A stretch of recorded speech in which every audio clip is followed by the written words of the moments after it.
श्री गणेशाय नमः। ओम श्री सरस्वत्यै नमः। दर्शक मित्रों, जय श्री राम।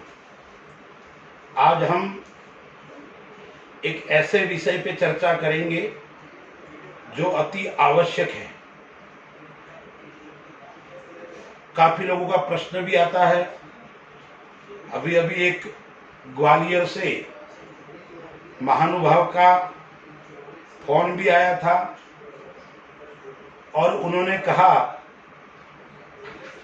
कि हमें कौन से देव की पूजा करनी चाहिए, घर के अंदर कौन सी मूर्ति होनी चाहिए। एक महानुभाव का आया था प्रश्न कि मूर्ति कैसी होनी चाहिए, किस धातु की होनी चाहिए। आइए हम उसके ऊपर विस्तार से चर्चा करते हैं, क्योंकि प्रत्येक सनातनी अपने घर के अंदर पूजा करता है। हम कोई भी कार्य करते हैं, यदि अपनी मनमर्जी से करेंगे तो उसका फल नहीं मिलेगा, क्योंकि जिस प्रकार से संविधान बना हुआ है, लॉ बना हुआ है, ऐसे हमारे भी शास्त्र के अंदर लॉ और संविधान बना हुआ है। गीता में भगवान कहते हैं, तस्मात् शास्त्र प्रमाणान्ते कार्य व्यवस्थितौ।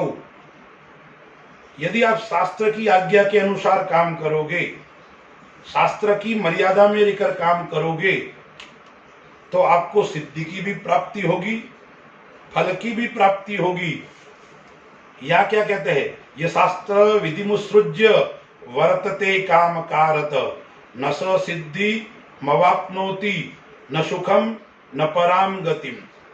यदि हम शास्त्र की आज्ञा में रहकर काम नहीं करेंगे तो न हमें सिद्धि की प्राप्ति होगी, न सुख की प्राप्ति होगी और न हमारी गति होगी। तो पहला प्रश्न था, किस देव का पूजन करना चाहिए। देखिए, आजकल लोग यात्राएं करते हैं, धार्मिक क्षेत्र में जाते हैं, तो जहां भी जाते हैं वहां से मूर्ति लेकर आ जाते हैं या तस्वीर लेकर आ जाते हैं। वैष्णो देवी गए तो वैष्णो देवी की तस्वीर लेके आते हैं, अमरनाथ गए तो अमरनाथ से भगवान की तस्वीर लेके आ जाते हैं, या अन्य गंगा जी गए, ऋषिकेश गए या कोई ज्योतिर्लिंग गए तो वहां से तस्वीर लेके आ जाते हैं और सब तस्वीरें घर के अंदर रख देते हैं। भगवान का आला छोटा होता है, तस्वीरें बहुत ज्यादा होती है, हम ढंग से पूजा भी नहीं कर पाते, उल्टा हमें दोष लगता है, हम पाप के भागीदार बनते हैं। तो शास्त्र में बताया गया है, सनातन धर्म को मानने वाले लोगों को किस किस देव का पूजन करना चाहिए। शास्त्र क्या बताते हैं, आदित्यम गणनाथम च देवी रुद्रम च केशवम। हमें यदि पूजा करनी है तो किसकी करनी है, आदित्यम यानी भगवान भुवन भास्कर, भगवान सूर्य नारायण की मूर्ति होनी चाहिए। सूर्य है वो आत्मा का कारक है, ग्रहों के राजा है, तो हमें भगवान सूर्य नारायण का पूजन करना चाहिए। इसलिए घर के अंदर भगवान सूर्य की मूर्ति अति आवश्यक है, जिसको हम पंचायतन देव कहते हैं, यानी 5 देवता का पूजन घर के अंदर नित्य होना चाहिए। गणनाथम च, फिर भगवान गणपति महाराज जो प्रथम पूज्य है, उस भगवान गणपति की मूर्ति होनी चाहिए। तो सूर्य भगवान की, गणपति की, आदित्यम गणनाथम च देवी रुद्रम, फिर देवी यानी माता जी।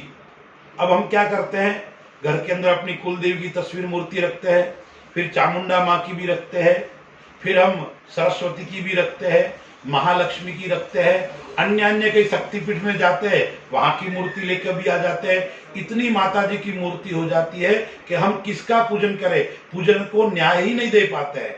तो शास्त्र में लिखा है, देवी, किसी भी एक देवी की मूर्ति रखोगे तो उसके अंदर सभी मूर्तियां देवी की शक्ति समाहित हो जाएगी। इसलिए घर के अंदर माता जी की मूर्ति होनी चाहिए, केवल एक शक्ति की, यानी आप अपनी कुल देवी की रखो या माँ चामुंडा की रखो या अन्य किसी भी शक्ति की, किसी भी देवी की। देवी रुद्रम, फिर भगवान शिव यानी भगवान भोलेनाथ, शिवलिंग घर के अंदर होना चाहिए। फिर केशवम यानी भगवान कृष्ण। अब कृष्ण में किसकी मूर्ति होनी चाहिए? चाहे आप कृष्ण की रखो, कृष्ण अवतार कोई भी, राम अवतार कोई भी, चाहे राम की रखो, चाहे श्रीनाथ जी की रखो, चाहे द्वारिकाधीश की रखो, चाहे ठाकुर जी की रखो, चाहे कुंज बिहारी की रखो या बाके बिहारी की रखो, किसी भी एक की मूर्ति होनी चाहिए। और तस्वीर भी ज्यादा नहीं होनी चाहिए, मूर्ति और तस्वीर की बात कर रहा हूं। तो आदित्यम गणनाथम च, भगवान सूर्य नारायण, भगवान गणपति महाराज, भगवती जगदम्बिका, भगवान शिव और भगवान विष्णु, राम या कृष्ण, इनमें से किसी एक की मूर्ति होनी चाहिए। यानी इन पंचायतन 5 देवों का घर में पूजन करना चाहिए। उसके अलावा ज्यादा मूर्ति आवश्यक नहीं है। अब आपकी जिसके प्रति श्रद्धा है, यदि आप विष्णु के उपासक हो, विष्णु आपका इष्ट है, तो मध्य में विष्णु भगवान को रखना है और चारों दिशा में अन्य अन्य मूर्तियों को रखना है। यदि आप शिव के उपासक हो तो मध्य में शिव पंचायत यानी शिव मध्य में, देवी के उपासक हो देवी पंचायत, ऐसे मध्य में आपको देवी की मूर्ति रखनी है। जिसके आप साधक हो उनकी मूर्ति रखनी है। तो कितनी मूर्ति होनी चाहिए? 5 मूर्तियां होनी चाहिए। यह पहला प्रश्न हमारा समाप्त हुआ। दूसरा प्रश्न है, मूर्ति कैसी होनी चाहिए, किस धातु की होनी चाहिए? तो देखिए, आजकल दुख का विषय है, विडंबना है।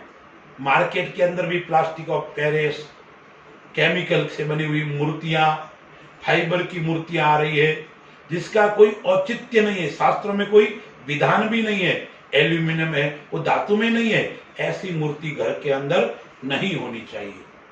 तो शास्त्र कहता है कि पत्थर की मूर्ति हो सकती है, उसमें चाहे संगमरमर इसका पत्थर हो या आप धातु की मूर्ति रख सकते हो, स्फटिक का पत्थर हो या पन्ने का पत्थर हो, यानी पत्थर की मूर्ति होनी चाहिए।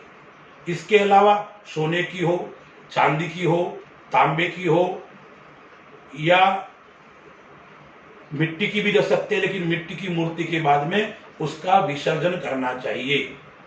काष्ठ की, लकड़ी की मूर्ति का भी कई विधान है, लेकिन उसका विसर्जन होता है। मिट्टी और काष्ठ यानी लकड़ी उसकी मूर्ति है तो उसका विसर्जन होता है। यानी इन धातुओं की मूर्ति होनी चाहिए। पत्थर आता है स्फटिक, उसकी भी हो सकती है, लेकिन एल्यूमिनियम की मूर्ति पूजा स्थल पे नहीं रखनी चाहिए, फाइबर की नहीं रखनी चाहिए, या अन्य केमिकल युक्त जो मूर्ति आती है उसके पूजन का विधान शास्त्रों में नहीं है। तीसरा प्रश्न है, कितनी मूर्ति होनी चाहिए, बड़ी कैसी होनी चाहिए? तो शास्त्र में लिखा है 8 अंगुल से बड़ी मूर्ति घर के अंदर नहीं होनी चाहिए, क्योंकि 2 प्रकार की प्रतिष्ठा होती है, एक चलायमान प्रतिष्ठा और एक अचल प्रतिष्ठा। जो मंदिर आदि में होती है वो अचल प्रतिष्ठा होती है, घर के अंदर होती है वो चलायमान प्रतिष्ठा होती है। इसलिए 8 अंगुल से बड़ी मूर्ति घर के अंदर नहीं होनी चाहिए। तस्वीर कितनी भी बड़ी हो सकती है, तस्वीर आप कहीं भी लगा सकते हो, लेकिन पूजा के अंदर छोटी छोटी मूर्तियां होनी चाहिए। इस प्रकार की पूजा का विधान है। अब घर के अंदर खंडित मूर्ति हो जाती है तो उसका विसर्जन कर लेना चाहिए। आपके वहां फाइबर आदि की मूर्तियां है, एल्यूमिनियम की मूर्तियां है, वो शोकेस के अंदर आप उसको दिखावे के लिए रख सकते हैं, लेकिन विधान जो पूजा का है घर के अंदर कहाँ होनी चाहिए, उसका विधान इतना ही बताया है कि 8 अंगुल से बड़ी मूर्ति नहीं होनी चाहिए। पंचायतन देव का हमें पूजन करना चाहिए। जो व्यक्ति शास्त्र के अनुसार काम करता है, इसलिए शास्त्र में बताया है मतयो यत्र गच्छन्ति तत्र गच्छन्ति वानरा। जो मति के अनुसार चलता है, जो अपनी बुद्धि के अनुसार चलता है, वो वानर के रूप में गिना जाता है। शास्त्राणि यत्र गच्छन्ति तत्र गच्छन्ति ते नरा। जो शास्त्र के अनुसार चलता है, शास्त्र की मर्यादा में चलता है, उसको मानव कहा गया है। इसलिए जो शास्त्र में बात बताइए उनके अनुसार हमें कर्म करना चाहिए, उनके अनुसार हमें पूजा करनी चाहिए, क्योंकि हम पूजा करते हैं, फल की प्राप्ति नहीं होती है। यदि आप फल चाहते हो, आप अपनी कामना परिपूर्ण करना चाहते हो, तो शास्त्र में जो बताया है उसके अनुसार पूजन, यजन आदि करना चाहिए। अस्तु। जय श्री राम।